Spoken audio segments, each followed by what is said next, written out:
Hello friend, માતારાની food ચેનલમાં તમારું સ્વાગત છે। તો આજે આપણે બનાવવાની છે કાચી કેરીની કેન્ડી।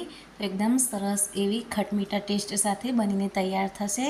તો આજે આપણે કાચી કેરીની કેન્ડી બનાવીશું। તો તમે જે પલ્સ ગોળી ખાઓ છો એના જેવો એકદમ સરસ મજાનો ખટ્ટો મીઠો આમાંથી ટેસ્ટ આવશે। તો એકદમ સરસ એવી ખૂબ જ ઓછા ટાઈમમાં અને ખૂબ જ ઓછી સામગ્રીમાંથી બનીને તૈયાર થશે। તો આ વિડીયો જરૂરથી જોજો અને તમને પસંદ આવે તો લાઈક જરૂરથી કરજો અને ચેનલમાં નવા હોય તો ચેનલને સબસ્ક્રાઈબ જરૂરથી કરજો। તો અહીંયા આપણે મેંગો કેન્ડી બનાવવા માટે આપણે લઈ લીધી છે અહીંયા કાચી કેરી। તો અહીંયા મેં 3 જેટલી કાચી કેરી લઈ લીધી છે અને પહેલાં આપણે એને બોઇલ કરી લઈશું। તો આપણે 2 વિસલ વગાડી લઈશું। તો એકદમ સરસ એ 2-3 વિસલમાં તો કેરી બફાઈ જશે। તો એકદમ સરસ એવી કેરી બફાઈ ગઈ છે। તો હવે આપણે ઠંડી થાય એટલે આપણે એની ઉપરથી છોલી લઈશું। તો કેરી હવે ઠંડી થઈ જાય છે। તો એના ઉપરથી આપણે આ રીતના છાલ અલગ કરી લઈશું અને આપણે એના નાના ટુકડા કરી લઈશું। અંદરથી ગોટલીનો ભાગ આવે એ અલગ કરી લેવાનો છે। તો આ રીતના મેં નાના પીસ કરી લીધા છે અને અંદરથી ગોટલીનો ભાગ આપણે અલગ કાઢી લીધો છે। હવે આપણે એને મિક્સર જારમાં નાખી દઈશું ટુકડાને। સાથે આપણે મીઠાશ માટે ખાંડ નાખી દઈશું। તો કેરી જેટલી ખાટી હોય એ પ્રમાણે આપણે ખાંડનું માપ રાખવાનું છે અહીંયા। હવે અડધી ચમચી જેટલો મેં સંચર મીઠું લઈ લીધું છે અને અહીંયા હું લીલો ગ્રીન કલર જે ફૂડ કલર આપણે આવે છે એ લઈ લીધો છે। તમારે જો નાખવો હોય તો નાખવાનો, બિલકુલ ઓપ્શનલ છે। તો અહીંયા મેં ગ્રીન કલર નાખી દીધો છે અને સાથે અડધા ગ્લાસ જેટલું પાણી નાખી દીધું છે અને આપણે મિક્સરને 2 મિનિટ આ રીતના ફેરવી લઈશું। તો એકદમ સરસ એવું એની પ્યોરી તૈયાર થઈ જશે। તમે જોઈ શકો છો કે એકદમ સરસ એવું બનીને તૈયાર થઈ ગયું છે। તો હવે હું એને ગરણીની મદદથી ગાળી લઈશ। જો તમારું મિક્સર જાર બરાબર ચાલતું હોય તો એને ગાળવાની પણ જરૂર નહીં પડે, પણ અહીંયા મારું મિક્સર જાર થોડુંક બગડેલું છે એટલે હું એને ગાળી લઈશ, કારણ કે એની અંદર જો ટુકડા રહી ગયા હોય તો એ અલગ થઈ જાય। તો આ રીતના આપણે ગાળી લઈશું બરાબર ચમચીથી હલાવીને।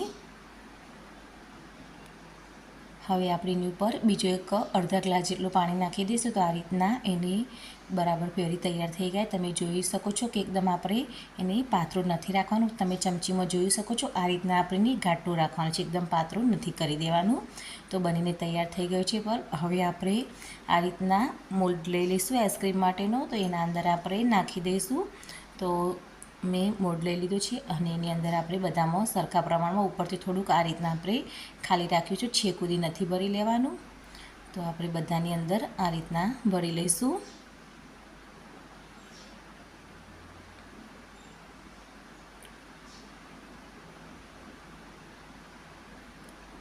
તો બધાની અંદર હવે ભરાઈ ગઈ છે। હવે એની ઉપર આપણે આ રીતના એના ચમચી મૂકી દઈશું। પછી આપણે એને 7-8 કલાક માટે ફ્રીજમાં મૂકી દેવાનું છે।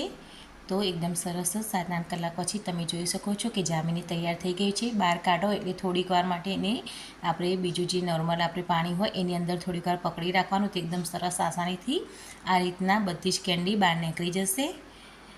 તો તમે જોઈ શકો છો કે એકદમ સરસ એવી આસાનીથી બધી જ કેન્ડી નીકળી જાય છે।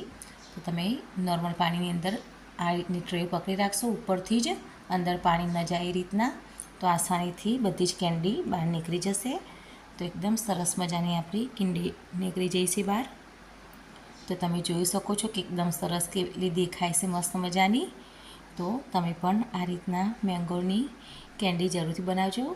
એકદમ સરસ એનો ટેસ્ટ કાચી કેરી જેવો આવે છે,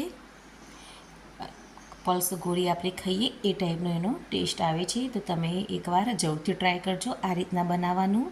તો એકદમ સરસ મજાની આપણી કાચી કેરીની કેન્ડી બનીને તૈયાર થઈ ગઈ છે। તો તમે જરૂરથી બનાવજો અને જો વિડીયો તમને પસંદ આવે તો લાઈક જરૂરથી કરજો। Thank you.